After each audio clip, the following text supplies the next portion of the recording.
ये शिखा सच्चाई बता क्यों नहीं देती? सर पहले कुछ सच बता देती तो किसी की जान ही बच सकती थी।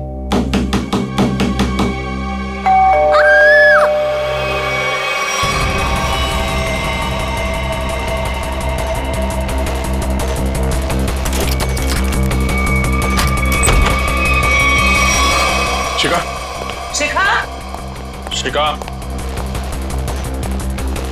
बचाओ!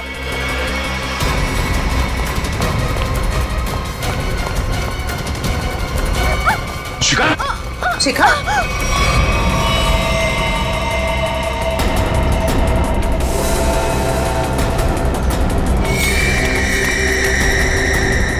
नस कटी नहीं है। इशिता जल्दी एम्बुलेंस को बुलाओ, जल्दी। भाग गई। कोई बात नहीं, बच के जाएगी कहाँ?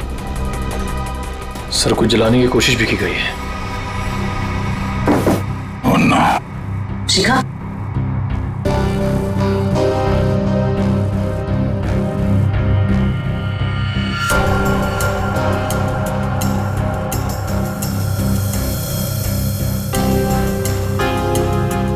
इतना लंबा बाल ये शिखा का तो नहीं हो सकता।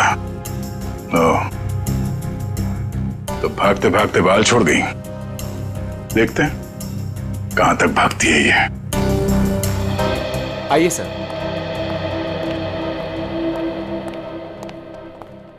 सर मैं यहाँ तब से नहीं आया जब से मेरी और चैताली की हिस्सेदारी वाली कंपनी बंद हुई है।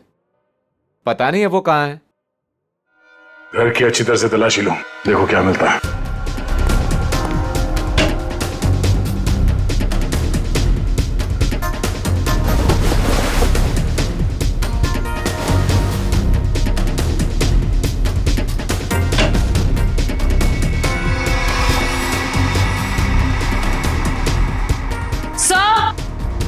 आ जाओ दी।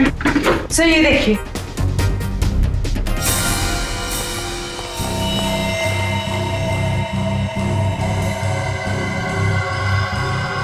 ये तो उस खूनी का पहना हुआ है। सर इस बंद पड़े घर में यहाँ कैसे आ गया?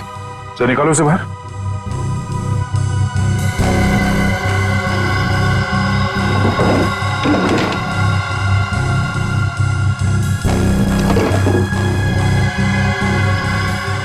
ओह, ये चक्कर है।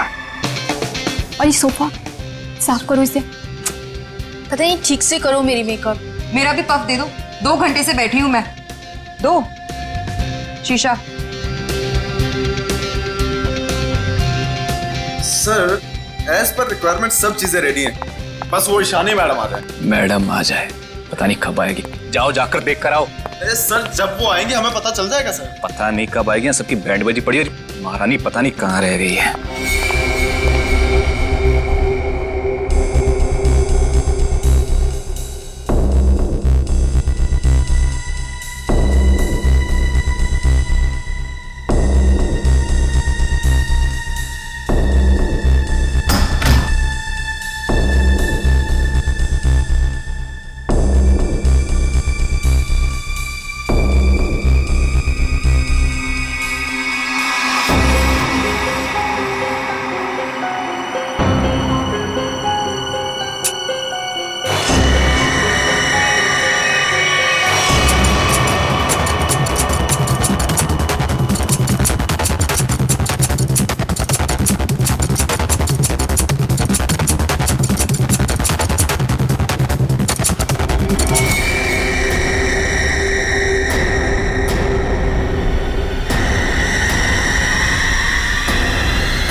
Hello Ishani ma'am.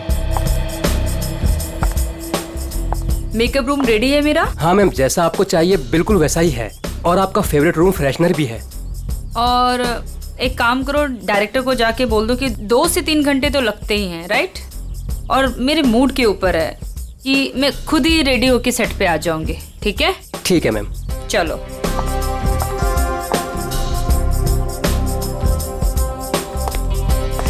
Sir Ishani madam आ गए हैं। आ गई। बीबू जी देख, महारानी के तैयार होते ही आज का पूरा शॉट उसको अच्छे से समझा देना। जी सर। ठीक है, मैं उसके नखरे नहीं झेल सकता। Yes sir. सर अगर उसने मुझे थप्पड़ मार दिया तो खा लेना एक थप्पड़।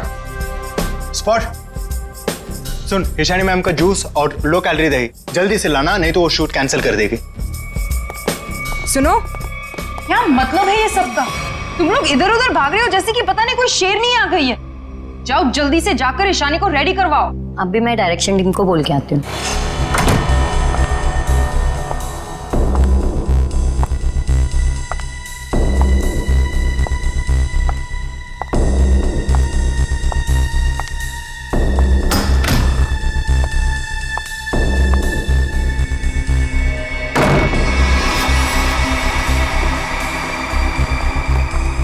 सर, माना कि ईशानी बहुत बड़ी स्टार है, लेकिन हम भी उसके नौकर नहीं है। वही तो, सुबह के 9 बजे से हम रेडी होकर वेट कर रहे हैं और वो अभी तक नहीं आई। इतना वक्त हो गया, 3-4 बार टचअप हो चुका है। तो क्या करूं यार, एक तो विराट सर ने इस नकचड़ी को 1 साल का कॉन्ट्रैक्ट साइन करवा के मेरे सर पे दर्द करके रखा है और ऊपर से तुम लोग मेरे सर पर चढ़ रहे हो। प्लीज ट्राई टू कोऑपरेट यार। Cooperate my foot. मैं ईशानी के नखरे और बर्दाश्त नहीं कर सकती हूँ। मैं जा रही हूँ यहाँ से। मैं विराट सर के चेक्स वापस कर दूंगी, लेकिन मैं ऐसे काम नहीं कर सकती हूँ। बाय। अरे मैडम रुके, अरे सर आप ही रोके समायरा जी को। अगर आज शूट नहीं हुआ ना तो विराट सर सबकी छुट्टी कर देंगे सर। जाने दे उसको, एक ईशानी 100 सुमेरा के बराबर है।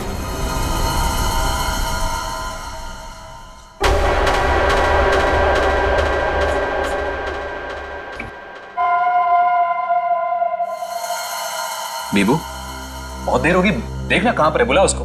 सर वो सैंडल उतार के मारेगी मेरे मुंह पे। लिख के ले लो, वो वापस नहीं आने वाली है। ईशानी के नखरे ही एक दिन उसे ले डूबेंगे। अरे तू जा उसको बुला के ले, जा जा। अरे जाना। जा रहा हूं सर।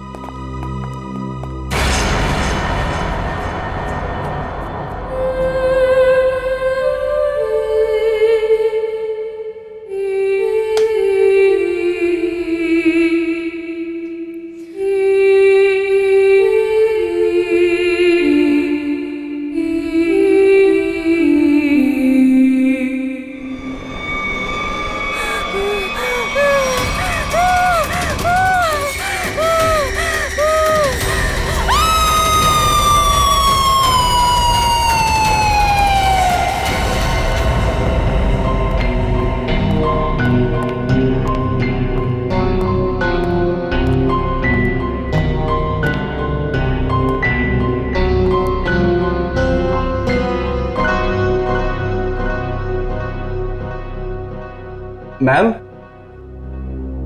मैम आप रेडी हैं तो मैं अंदर आ जाऊं? मैडम भाग जा यहाँ से, वरना तेरा पैर तोड़ दूंगी।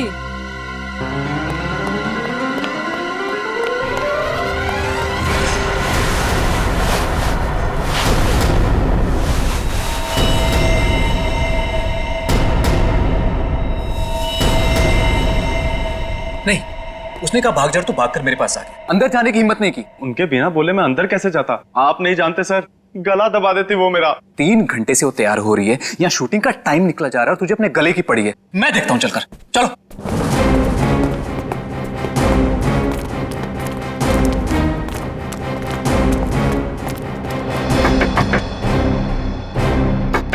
ईशानी। सर प्लीज, मैम गुस्से में लगती है, शूट छोड़कर चली जाएंगी। तो तुम्हें करो, चुप रहो। ईशानी दरवाजा खोलिए, अब ये सब नहीं चलेगा, प्लीज दरवाजा खोलिए।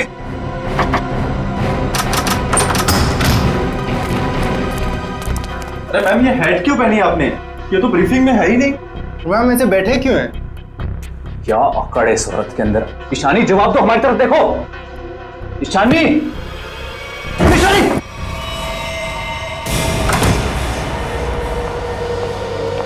कभी काम नहीं करूंगी मैं उस नकचड़ ईशानी के साथ। मैं भी किसी से कम नहीं हूँ। अरे इतना टेंशन क्यों ले रही हो तुम देखना, मैं तुम्हें इससे बड़ा काम दिलाऊंगा। मैं अभी मम्मी को फोन करके बता देती हूँ कि आज मैं लेट आऊंगी। ठीक है, तुम मम्मी को फोन कर लो, हम तुम्हारा अंदर इंतजार करते हैं। ठीक है, मैं अभी आती हूँ। ठीक है।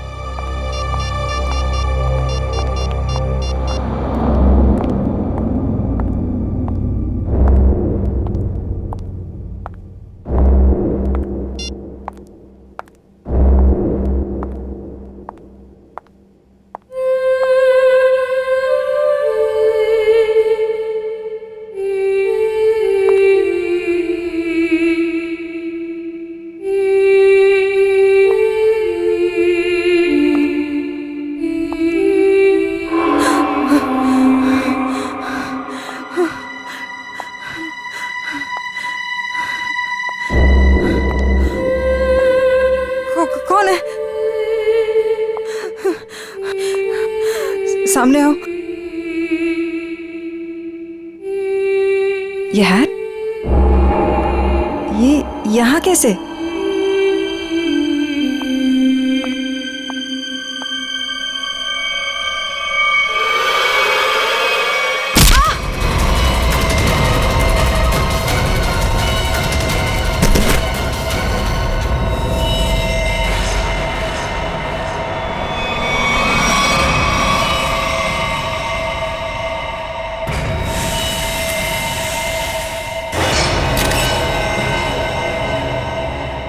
बड़ी बेरहमी से गला काट दिया। हाँ सर, ये अजीबोगरीब मेकअप और ये लाल रंग की हैट भी रखी। मारने के बाद इतना मेकअप करता है कातिल, ये लाल रंग का हैट, बड़ा अजीब केस है ये। सर ये मेकअप और सारा कुछ उस कातिल ने ही किया है। अच्छा, आखिरी बार कौन आया था ईशानी से मिलने? मैं गया था सर वहां पे, लेकिन उन्होंने अंदर से ही बोल दिया कि भाग जाओ वरना तुम्हारी टांगे तोड़ देंगे। टांगे तोड़ दूंगी? क्यों? सर एक्चुअली ईशानी अपनी मर्जी की मालकिन थी और वो अपनी मर्जी से ही शूटिंग पर आती थी। अगर गलती से भी उसको किसी ने कुछ बोल दिया तो कभी भी शूटिंग छोड़कर चली जाती थी। सर इसका मतलब काफी लोग होंगे जो ईशानी को नापसंद करते होंगे। ईशानी? क्या हो गया ईशानी को? किसने किया ये सब? आप कौन है आप? जी ये जो एड शूट हो रही थी ये मेरी एड है, मैं मालिक हूँ इस कंपनी का। ठीक है, इधर आइए थोड़ा। अच्छा बीबू, तुम वापस कितनी देर बाद आए थे प्रीतम और लोगों के साथ? सिर्फ कुछ सेकंड्स में, अगर कहें ज्यादा से ज्यादा बस 1 मिनट। 1 मिनट में? 1 मिनट में इतना सब कुछ किया? सर सर 1 सेकंड, यहां पे एक फिंगरप्रिंट मिला है और बाकी सब कपड़े ठीक है, मगर बस ये तो देखिए सर, ऐसा लग रहा है किसी ने कैंची से काटा है सर।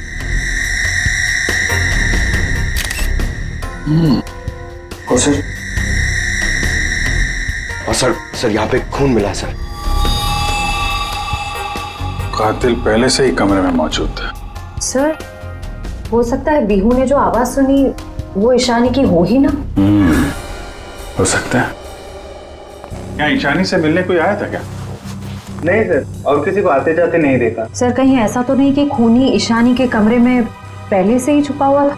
एक्चुअली यही हुआ है, आदमी पहले से छुपा हुआ था, फिर वो खून करता है बेरहमी से, फिर इतना सारा मेकअप लगाता है, चेयर पे बैठाता है और लाल रंग की हैट पहनाता है। सब करने में टाइम तो गया ही होगा।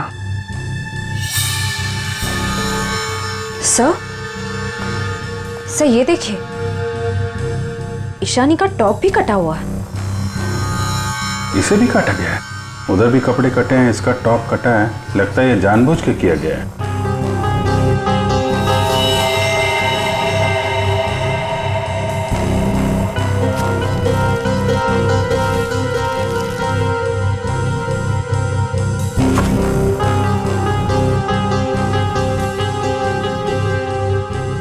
सर ये कॉटन सॉक्स लगता है मेकअप करने में इस्तेमाल किया गया है। वंश, ये सारी चीजें और बॉडी को फोरेंसिक लैब भेजो, तब तक हम लोग जरा बाहर देखते हैं। सर बहुत ही अजीब बात है, किसी ने भी खूनी को आते जाते देखा ही नहीं। आने जाने की तैयारी पहले से कर रखी थी खूनी ने, ना काम किया और निकल भागा। पर सर ऐसी कैसी तैयारी की होगी कि यूनिट के किसी भी मेंबर ने उसे नहीं देखा? इतना हंगामा हो गया यहाँ पे और ये बैठा सो रहा है। जी साहब। यहाँ से किसी को आते जाते देखा तुमने? साहब मैं तो अभी 5 मिनट पहले ही आया हूँ। 5 मिनट पहले? ये शूटिंग का टेम्पो है ना? हाँ साहब, ये शूटिंग का ही टेम्पो है। तो ये टेम्पो अभी बाहर कब गया था? साहब यही कोई 1:30-2 बजे के आसपास। 1:30-2 बजे? सर उसी दौरान तो ईशानी का खून हुआ था। जब टेम्पो बाहर गया था तुम्हारे साथ कोई और भी था? नहीं। अच्छा पीछे कोई बैठ कर गया था, तुमने किसी को आसपास देखा? मैडम पीछे तो सामान रहता है, अब पीछे कोई बैठा हो तो मैंने नहीं देखा। इससे अच्छा तरीका और क्या हो सकता है खूनी के यहाँ से निकलने का?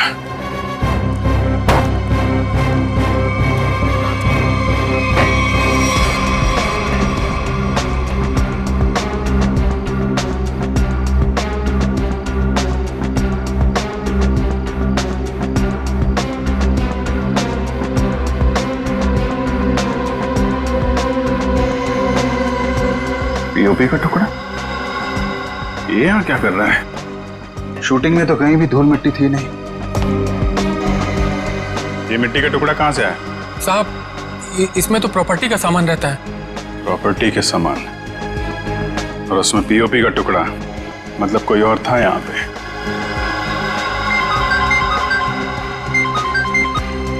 हेलो, क्या? कहाँ पे?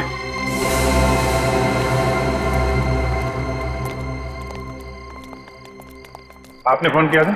जी सर, मैं मानिक हूँ, इस दुकान का मालिक। ये मेरे वॉचमैन ने फोन किया था आपको। ये देखिए ना सर, यहाँ लाश है। दुकान खोलो जा। जी सर।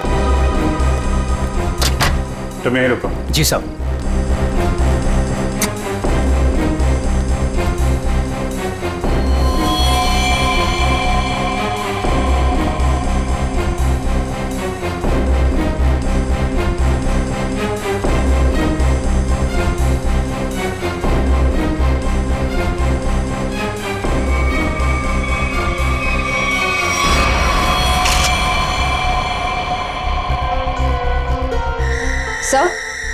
सर इसे भी बिल्कुल ईशानी की तरह मारा गया है।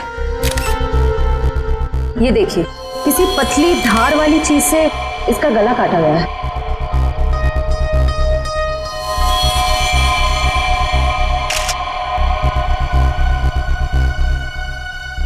सर ये देखिए, इसका टॉप भी वैसे ही काटा गया है। इसका मेकअप निकालो, देखो कौन है ये। Yes sir. ये लाश दुकान में आई कैसे? सर मुझे नहीं मालूम। दुकान तो बंद थी ना, आपने ताला खोला है, तो ये क्या लाश अपने आप आ गई यहाँ पे? सर मैं क्या बताऊं, ये सब कैसे हुआ?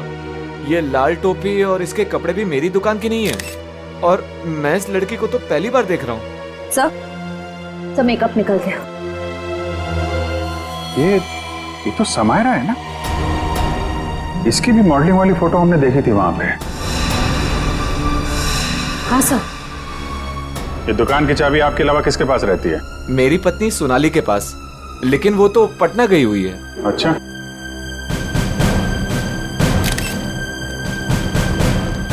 तुम्हारी ड्यूटी में एक आदमी यहाँ पे खून करता है, उसकी लाश को यहाँ दुकान में रख दिया। क्या कर रहे थे तुम? कुछ देखा नहीं तुमने? देखा ना साहब, पर वो खूनी है ये कैसे पता चलता? हाँ? कैसा था वो? था नहीं साहब, थी। वो एक औरत थी, उसे मैंने जाते हुए पीछे से देखा था। उसने लाल रंग का कोट पहन रखा था, उसके बाल लंबे थे, और उसने सर पे एक लाल टोपी पहन रखी थी। और हाँ साहब, उसने डस्टबिन में कुछ डाला था। मतलब सर, खूनी एक औरत है? कहाँ है वो डस्टबिन जिसमें उसने कुछ डाला था? वो वहां।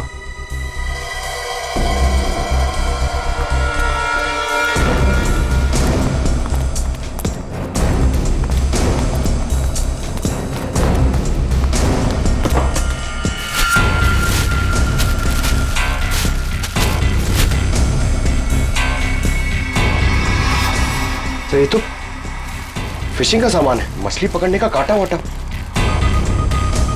सर ये तंगूस पे खून लगा है।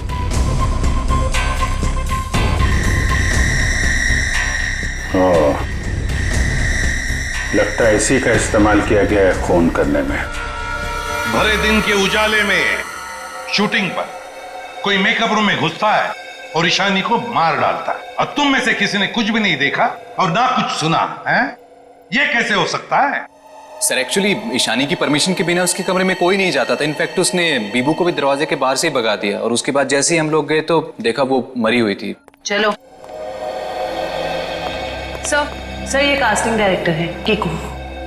लेकिन सर मुझे यहाँ क्यों लाया गया है? मैंने समायरा और ईशानी का गला थोड़ी काटा है। चुप!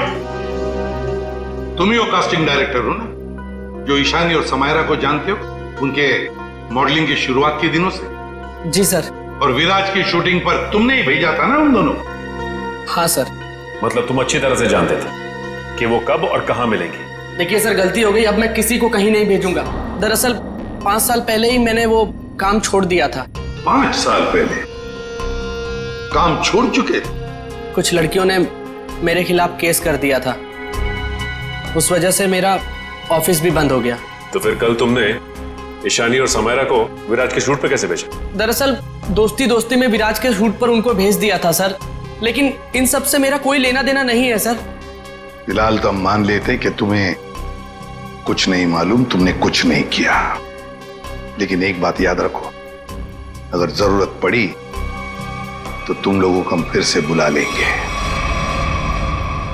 जा सकते हो तुम।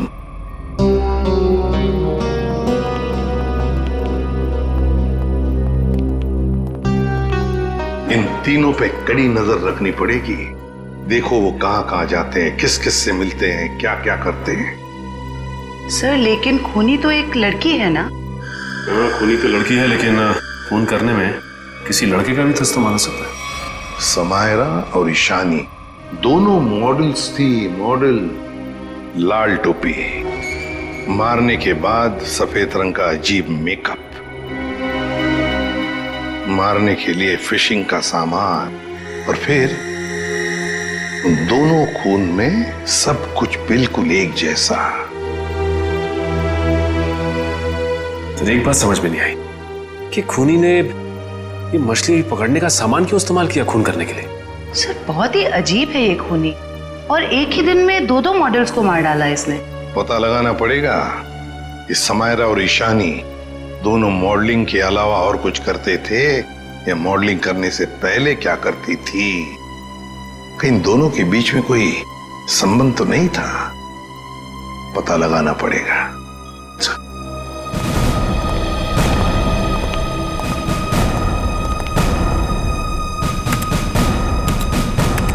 सर 2009 में समायरा और ईशानी ब्यूटी रिबन नाम की मॉडलिंग एजेंसी में काम करते थे, जिसका मालिक ये किकू था।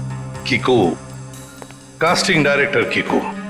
इस किकू के बंद पड़े ऑफिस में जाना पड़ेगा, देखना होगा शायद इसके बाकी मॉडल्स की भी जान को खतरा हो, और यह भी हो सकता है कि हमें उस औरत के बारे में कोई सुराग मिल जाए।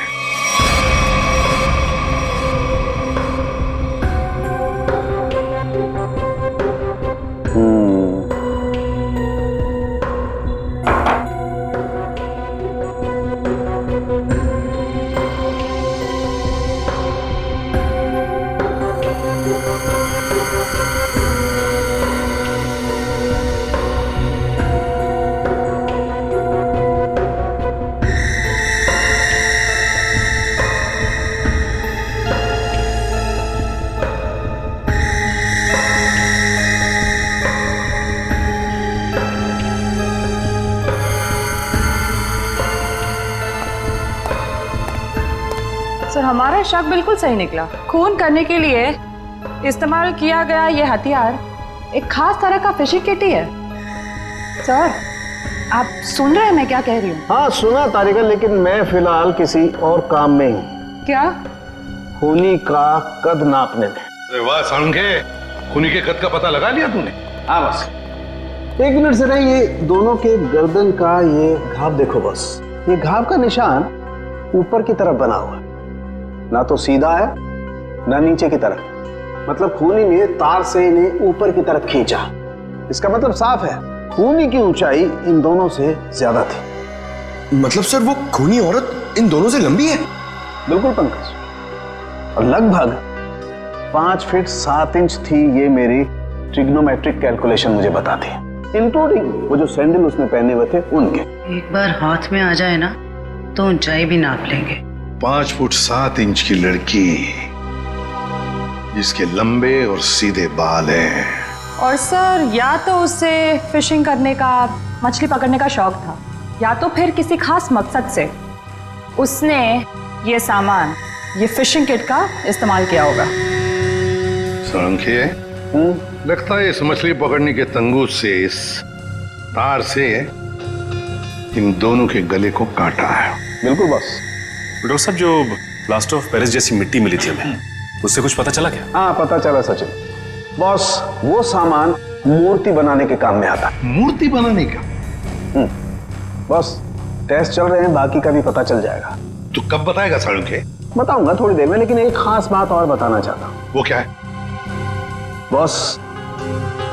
बॉस ये देखो, ये है वो तार जिससे खूनी ने इनका गला काटा। खूनी जब इनका गला काटने की कोशिश कर रहा था, इन लोगों ने अपने बचाव में हाथापाई की होगी। उसी झड़प के दौरान खूनी का पलक का एक बाल मुझे इस तार पर से मिला है। तो मतलब तू अब इस बाल का डीएनए टेस्ट करेगा, है ना? करना ही पड़ेगा। एक खूनी लड़की जिसका कद 5 फुट 7 इंच है, जिसके सीधे और लंबे बाल है, जिसे मछली पकड़ने का शौक है और शायद मूर्तियां बनाने का भी। बस इतना भी काफी है हमारे लिए इस लड़की को ढूंढने के लिए। मछली पकड़ने का खास सामान लेके चलती है तो समंदर के किसी किनारे में कुछ तो पता चलेगा ही उसके बारे में। पर सर हमें सिर्फ उसकी ऊंचाई, उसके काले सीधे बाल और उस टोपी के बारे में पता है। सिर्फ इतनी इन्फॉर्मेशन के बलबूते पर उस तक पहुंचना थोड़ा मुश्किल लगता है सर। कोशिश तो करनी पड़ेगी श्रेया, अपने आप तो चल के आएगी नहीं हमारे पास, है? हाँ वंश, इन्हें बता दिया ना हमें किस लड़की की तलाश है? जी सर। हाँ तो क्या जानते हैं उस लड़की के बारे में आप? साहब आप लोग ऐसी औरत के बारे में जानना चाहते हैं ना जो मछली पकड़ने के लिए बोट का इस्तेमाल करती है? बिल्कुल। ऐसी तो बहुत औरतें आती है हमारे यहाँ पर। देखिए, जिस लड़की की हमें तलाश है वो लंबी लड़की है, 5 फुट 7 इंच की होगी, लंबे बाल हैं, सीधे बाल हैं। और उसकी उम्र तकरीबन 25 से 30 साल के बीच में। लंबे बाल, 25 से 30 साल की उम्र, ऐसी 2-3 लड़की आती है हमारे यहाँ पर। हमें उनके नाम और पते चाहिए। आप जब वोट देते हैं तो नाम पते तो लिखते होंगे ना? जी साहब।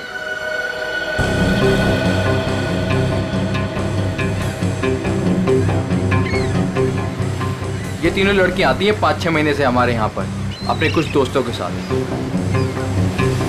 केशा, एनी, शिखा।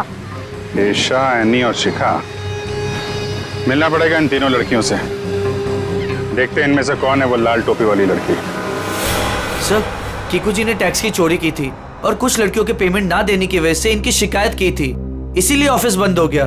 और इनका कोई क्रिमिनल रिकॉर्ड भी नहीं है सर। उसका खून हुआ है वो 2008 में कीकू जी की एजेंसी से ही लॉन्च हुई थी, इसलिए ये अभी शक के घेरे में है। विराज, तुम ये बताओ कि तुमने तो कीकू जी के साथ और उन मॉडल्स के साथ काम किया था, तो तुम्हें कभी लगा कि वो मॉडल्स किसी मुसीबत में है या फिर कीकू जी के काम में कोई गड़बड़ है? मैं ईशानी और समायरा के साथ पहली बार काम कर रहा था, और जहाँ तक कीकू जी की बात है तो पैसों के लेन देन में धांधली के अलावा इनमें दूसरी कोई कमी नहीं है। सर, इन तीनों मॉडल्स के कद, रंग और बाल खूनी से कुछ हद तक मिलते जुलते हैं।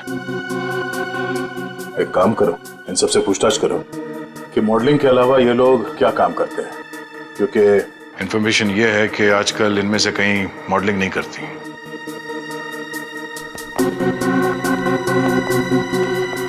एनी, 2012 में आप मॉडलिंग छूट चुकी थी। हाँ। अब आप क्या करती हैं? अभी मैं एक फिशरी स्टोर चलाती हूँ। शिखा, राइट? जी। आप एक प्रिंट मॉडल है, ये तो हम जानते हैं। इसके अलावा क्या करते हैं? मैं कुछ भी नहीं करती। और आप क्या करती हैं केशा जी? मैं मूर्तियां बनाती हूँ। मूर्तिकार। ठीक है, थैंक यू।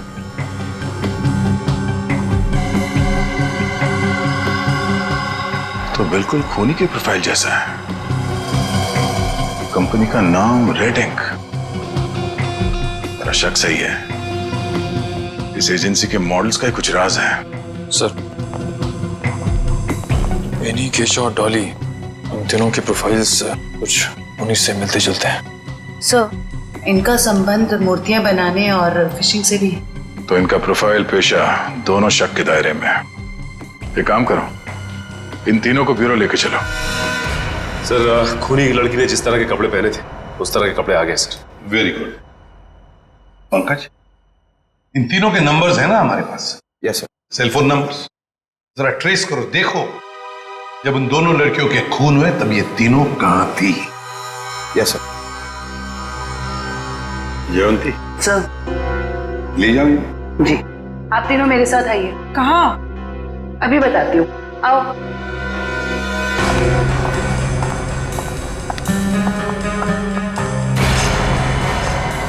अरे साहब, ये तो वही कपड़े और टोपी है जो मैंने उस रात उस औरत को पहने हुए देखा था। तो फिर आप जरा ध्यान से देखो इसे। क्या ये वही लड़की है, वही औरत है जो उस रात खून कर रही थी? सर मैंने उस औरत का चेहरा सामने से नहीं देखा था, उसे जाते हुए मैंने पीछे से देखा था। जाते हुए देखा? जी सर। ठीक है ईशा, जरा वहां तक चल के दिखाओ। सर ये कैसी जांच है आपकी? जितना कहा है उतना ही करो।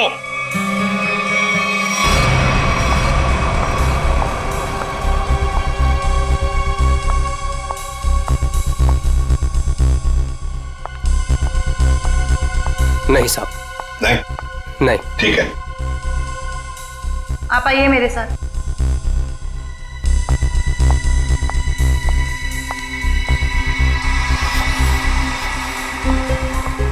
रुको, वहां तक वॉक करके आओ।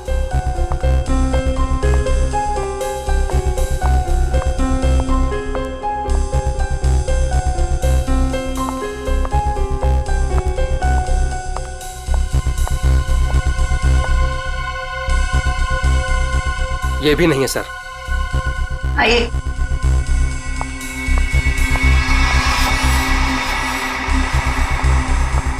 सर इन्हें तो कपड़े काफी अच्छी तरह से फिट हो रहे हैं। हाँ दिख रहा है।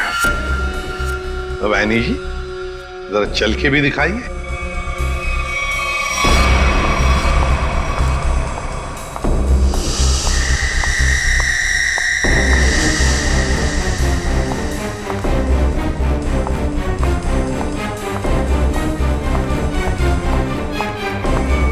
यही है सर, बिल्कुल यही है सर।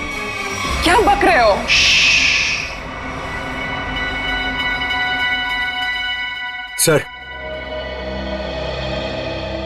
सर जिस वक्त समायरा का खून हुआ था, आनी का फोन उसी एरिया में था। सुना है नहीं? उसी इलाके में था तुम्हारा फोन जिस वक्त ईशानी और समायरा का खून हुआ था। तुम जा सकते हो। और मैं? आपको तो रुकना ही पड़ेगा। सर मैं क्यों नहीं जा सकती? वो इसलिए कि खूनी की चाल और तुम्हारी चाल बिल्कुल वही है। और तो और सबसे बड़ी बात कि तुम्हारा फोन उसी इलाके में मिला जहां पर इन दोनों लड़कियों का खून हुआ। सर इन सब का क्या मतलब है? I mean, दो लोग एक जैसे दिख सकते हैं ना? और फिर वॉचमैन ने ऐसा तो नहीं कहा कि मेरा चेहरा खूनी के चेहरे से मिलता है। लेकिन जिस वक्त खून हुआ उस वक्त तुम्हारे मोबाइल की लोकेशन भी वही की बता रही है, और ये सब कुछ इत्तेफाक तो नहीं हो सकता। सर उस वक्त सैकड़ों लोग उस एरिया में थे, तो क्या सब खूनी है? बस बस, बहुत बोल दिया। बताओ क्यों किया खून ईशानी और समायरा का? सर आप मुझ पे दो खून का आरोप लगा रहे हो, मैंने कुछ नहीं किया ऐसा। अभी तो सिर्फ आरोप लगाया है, सजा मिलनी तो अभी बाकी है। सजा? जी सजा, खून की सजा फांसी। सर मैंने कुछ नहीं किया ऐसा, मैं बताती हूँ सर। बताओ। पर मेरी एक शर्त है। ये लो, इनकी एक शर्त भी है। चलो बताओ क्या शर्त है? सर मुझे 50 लाख रुपए चाहिए। 50 लाख रुपये? हाँ। चलो दे दिए। अरे लेकिन तुम पैसों का क्या करोगी? तुम्हें तो सजा होने वाली है। आप वो सब छोड़िए, मैं आपको बता रही हूँ ना, मैंने कुछ नहीं किया। सर मैं तो सिर्फ उसे जानती हूँ जो खूनी को जानता है। और वो है शिखा। शिखा? तुम इतने यकीन के साथ कैसे कह सकती हो? आप लोग पता कर सकते हैं ना? हाँ वो तो हम पता करेंगे। सर मेरे पैसे? पैसे? कौन से पैसे? सर अभी आपने बताया आप देंगे। कब? नहीं सर, मैंने तो कुछ नहीं सुना। कब कहा? सर ये सरासर धोखा है। नहीं नहीं नहीं नहीं ऐनी जी, हम कभी धोखा नहीं करते। हाँ धोखा जरूर करते हैं जब कोई कानून के साथ खिलवाड़ करता है, तब कभी कभी सीआईडी वाले धोखा देते हैं। ले जाओ इसे। सीआईडी फिर से? अब क्या कर दिया मैंने? आपने क्या किया है क्या नहीं ये तो हम पता लगा लेंगे, लेकिन आप एक नंबर के झूठे हैं ये पता चल चुका है। क्या मतलब है आपका? आपने कहा आप समायरा को नहीं जानते। 2009 में समायरा ने आपकी कंपनी रेडिंग के लिए मॉडलिंग की थी, सच है? रेडिंग? इसे कैसे ढूंढ लिया आपने? हमें पता चल चुका है। 2009 के रेडिंग के फोटोशूट कैंपेन में ईशानी और समायरा दोनों ने मॉडलिंग की थी, है ना? मैम ये कंपनी मेरे नाम पे तो थी, लेकिन मैं इस कंपनी का मामूली सा छोटा सा पार्टनर था। आप इस कंपनी के असली मालिक से क्यों नहीं पूछते?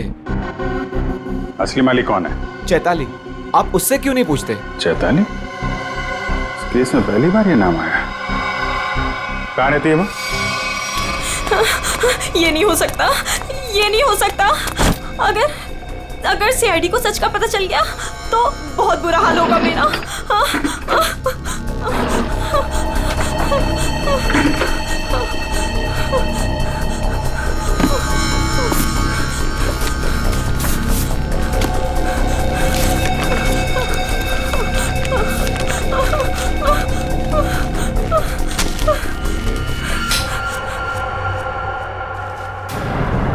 कौन है?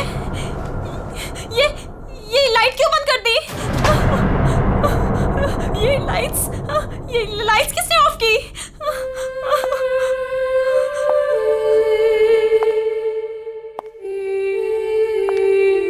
कौन है वहां? कौन है वहां?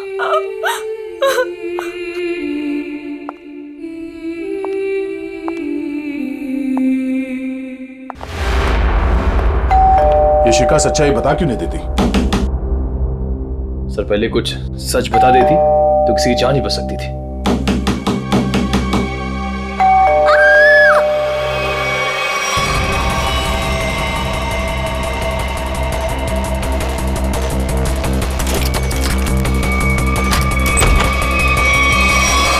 शिका, शिखा, शिका,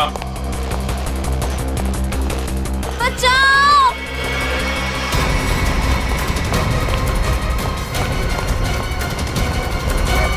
शिका, शिखा,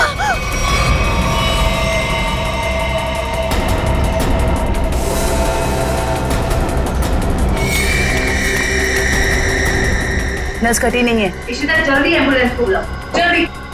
भाग गई। कोई बात नहीं, बच के जाएगी कहाँ? सर को जलाने की कोशिश भी की गई है। Oh no. शिखा,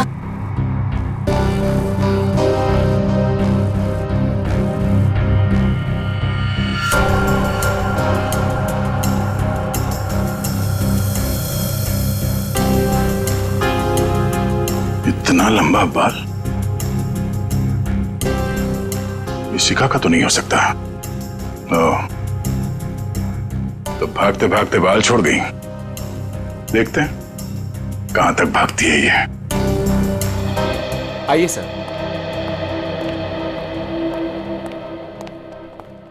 सर मैं यहां तब से नहीं आया जब से मेरी और चैताली की हिस्सेदारी वाली कंपनी बंद हुई है। पता नहीं है वो कहां है। घर की अच्छी तरह से तलाशी लो, देखो क्या मिलता है।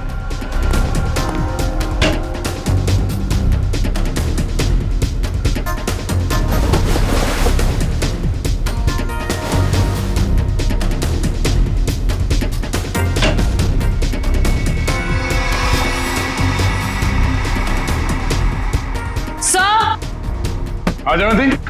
सर ये देखिए।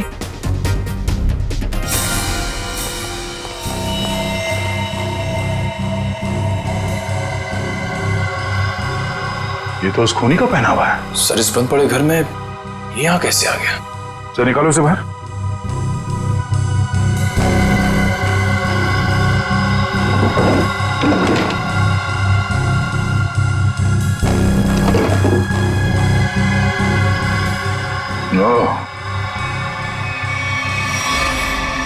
ये चक्कर है। संख्य, शिखा के घर की खिड़की से हमें एक बाल मिला, जरा मैच करके देख पलक के बाल से। ये रहा वो बाल सर, उस खूनी लड़की का बाल। बॉस, ये बाल हमारे किसी काम का नहीं है, बेकार सबूत है। क्या मतलब? मतलब ये बॉस के खूनी के पलक का डीएनए रिपोर्ट आ चुका है। तो खूनी कोई लड़की नहीं है, खूनी एक आदमी है। एक आदमी है जिसकी उम्र 40 से 45 साल। ये टोपी, लंबे बाल, सैंडल, ये सब धोखा है। तो मतलब खूनी कोई लड़की नहीं, बल्कि लड़की की भेष में आदमी है। ऐसा क्यों किया उसने? लड़की के भेष में क्यों? खून करने के और भी आसान तरीके थे उसके पास। लगता है ये खूनी कोई सरफिरा है। खूनी कोई सरफिरा नहीं, शैतान दिमाग का आदमी है ये, शैतान दिमाग का। सोच समझ के सब कुछ कर रहा है ये। एक काम करते हैं, जितने भी लोगों पर शक है ना, सबको यहां बुला लो, सबका डीएनए टेस्ट करते हैं। आप बताते क्यों नहीं कि हम सब लोगों को यहाँ पर क्यों लेकर आए हैं? ऐसी जगह लाए कि हमारा कोई टेस्ट होने वाला है। और आप लोगों को हम सब पे शक है कि हमने खून किया है। लगता है हम सब बिना जुर्म के सजा भुगतने वाले हैं। बस बहुत हो गया। खूनी को ढूंढने का हमारे पास यही एक रास्ता है। और वैसे खूनी का बहुत ही खास सुराग मिला है हमें। डॉक्टर साहब बिल्कुल ठीक है। दरअसल क्या है, खूनी चाहे कितना भी होशियार हो, कितना भी चालबाज हो, कोई ना कोई क्लू हम लोगों के लिए छोड़ जाता है। और इस बार भी खूनी एक क्लू छोड़ गया है, और वो क्लू है पलक का एक बाल। देखिए, मैं ऑडिशंस लेता हूँ, लड़कियां सजती हैं, संवरती हैं, अपनी पलकों को भी सजाती हैं, तो इन सब से हमारा क्या लेना देना? तुम्हें बड़ा यकीन है कि खूनी एक लड़की ही है? सबको मालूम है कि लंबे बालों वाली लड़की सबको मारती फिर रही, और आप। लेकिन हमें जांच तो पूरी करनी पड़ेगी ना। सर हमें करना क्या पड़ेगा सर? ज्यादा कुछ नहीं, आप में से हर किसी को अपने पलक का एक बाल देना होगा, और जिसका डीएनए हम उस खूनी के डीएनए से मैच करके देखेंगे। और वैसे भी जब आप लोगों ने कुछ किया ही नहीं है तो डरने की तो कोई बात ही नहीं है। जयवंती देखिए, आ जाओ। चलो जाओ।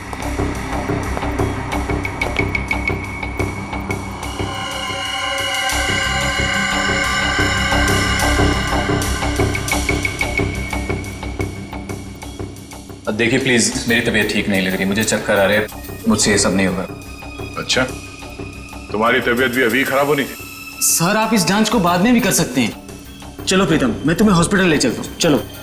और चैताली किसी हॉस्पिटल में है क्या? निखिल,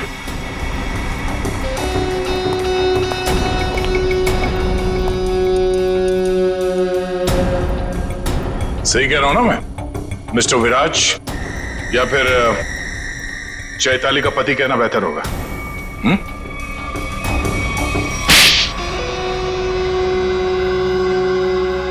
चैताली कहाँ है बताओ? चैताली अब इस दुनिया में नहीं है, और जिनकी वजह से वो इस दुनिया में नहीं है, मैंने उन सबको, समायरा और ईशानी, उन दोनों को भी चैताली के पास पहुंचा दिया। और जिस लड़की शिखा को आपने बचाया है, मैं उसे भी नहीं छोड़ूंगा। तुम सीआईडी के सामने किसी को जान से मारने की धमकी दे रहे हो मिस्टर विराज? बड़ी हिम्मत है तुम्हारे। घर में हमें पता चल गया था कि सारे खून के पीछे तुम्हारा ही हाथ है, और अब डीएनए टेस्ट से प्रूव भी हो जाएगा। लेकिन हम तुम्हारे मुंह से सुनना चाहते हैं। मैं तो अपनी बीवी को इंसाफ दिलाना चाहता था, बस शिखा, समायरा और ईशानी, ये तीनों मेरी बीवी की खुदकुशी की जिम्मेदार थी। पर ये बात मुझे 5 साल बाद पता चली। इतने सालों बाद तुम्हें कैसे पता चला कि ये तीनों तुम्हारी बीवी के मौत के जिम्मेदार है? ये 2009 की बात है। चैताली ने द रेड इंक कंपनी में पैसा लगाया था, और ये तीनों लड़कियां उसके बराबर की पार्टनर थी। माणिक तो बस नाम का पार्टनर था इनके पीछे। मैं उस वक्त यूके में था, और इन तीनों लड़कियों को जानता भी नहीं था। लेकिन जब इनकी कंपनी नुकसान में चली गई, तो इन तीनों ने मेरी बीवी को कर्जे और बकायेदारों से लड़ने के लिए अकेला छोड़ दिया, और उसे मरने पर मजबूर किया। और जब तक मैं उसके पास पहुंचता, उसने फांसी लगाकर खुदकुशी कर ली। मैंने एक औरत का वेश बनाया और अपना बदला लेना शुरू किया, ताकि आप लोग ये सोचते रह जाएं कि खूनी एक औरत थी। शिखा के घर जो जलाया था वो एक सबूत था, उसको मुझ पे शक हो गया था। माना कि उन तीनों की वजह से तुम्हारी बीवी अब इस दुनिया में नहीं रही। तुम कानून की मदद ले सकते थे, लेकिन तुमने ऐसा नहीं किया। अपनी बीवी की मौत का बदला लेने के लिए तुम खून करने लगे। अब तुम्हें फांसी से कोई नहीं बचा सकता।